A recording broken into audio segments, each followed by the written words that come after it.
Et si ce lundi n'était pas un lundi comme les autres? Et si aujourd'hui, au milieu de ta fatigue, de tes soucis, de tes pensées qui tournent sans fin, Allah t'avait déjà tendu la main? Nous cherchons souvent le changement à l'extérieur. Un nouveau départ, une nouvelle opportunité, une nouvelle personne. Mais l'islam nous enseigne une vérité profonde. Le vrai changement commence dans le cœur. Allah dit dans le Coran, en vérité, Allah ne modifie point l'état d'un peuple tant qu'il ne modifie pas ce qui est en eux-mêmes.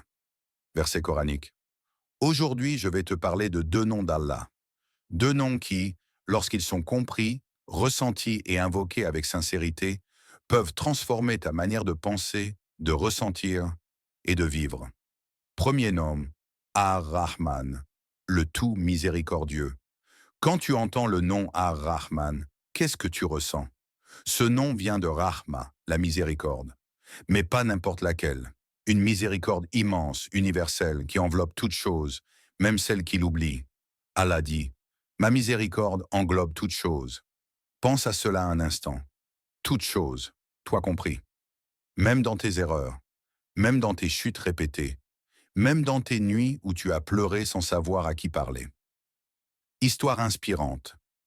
On raconte qu'un homme, accablé par ses péchés, n'osait plus lever les mains vers le ciel. Un jour, il entendit ce verset, dit, ô mes serviteurs qui avez commis des excès contre vous-mêmes, ne désespérez pas de la miséricorde d'Allah. Ce jour-là, il pleura, non pas de peur, mais de soulagement. Il comprit que la porte n'était jamais fermée.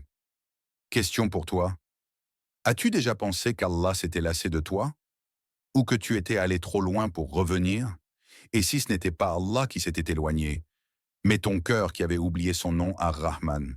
Deuxième nom, Al-Latif, le subtil, le bienveillant invisible.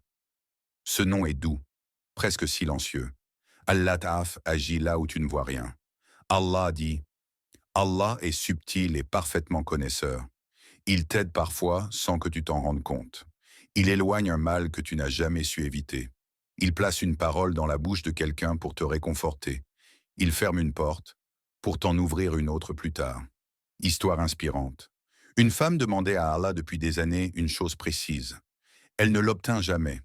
Mais avec le temps, elle réalisa que si Allah lui avait donné ce qu'elle voulait à ce moment-là, cela aurait détruit sa foi, sa paix et son avenir. Elle comprit alors le sens de Al-Lataf. Allah agit avec une sagesse douce, même quand cela fait mal sur le moment.